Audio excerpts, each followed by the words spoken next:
अस्सलाम वालेकुम नाज़रीन, मैं हूं अब्दुल्ला। 7H न्यूज़ में आपका इस्तकबाल है। West zone task force team ने जुबली हिल्स और आसिफ नगर पुलिस स्टेशन हदूद में 2 हुक्का पार्लर पर रेड करते हुए इनके कब्जे से 33,100 नेट कैश, 30 हुक्का पॉट्स और 6 मोबाइल फ़ोन जब्त कर लिए हैं। आइए देखते हैं ये रिपोर्ट।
अब A1 टाउनशिप चिविला और मोइनाबाद के दरमियान मेन रोड से 1.3 किलोमीटर आबादी से लगा हुआ तमाम डेवलपमेंट के साथ जहां आप अपना घर बना के रह सकते हैं, जो है बिल्कुल बिल्कुल बिल्कुल आबादी से लगा हुआ। 4 लाख में 100 गज का plot, drainage, electricity, footpath, BT road, college, bus stop जैसी तमाम सहूलियतें दस्तयाब हैं।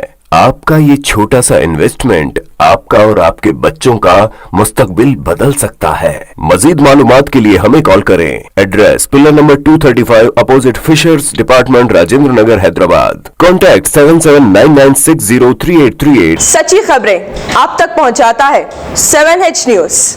हकीकत जानिए, 7H न्यूज देखिए, लाइक कीजिए, शेयर कीजिए और सब्सक्राइब करना ना भूलें। 7H न्यूज, आपकी आवाज।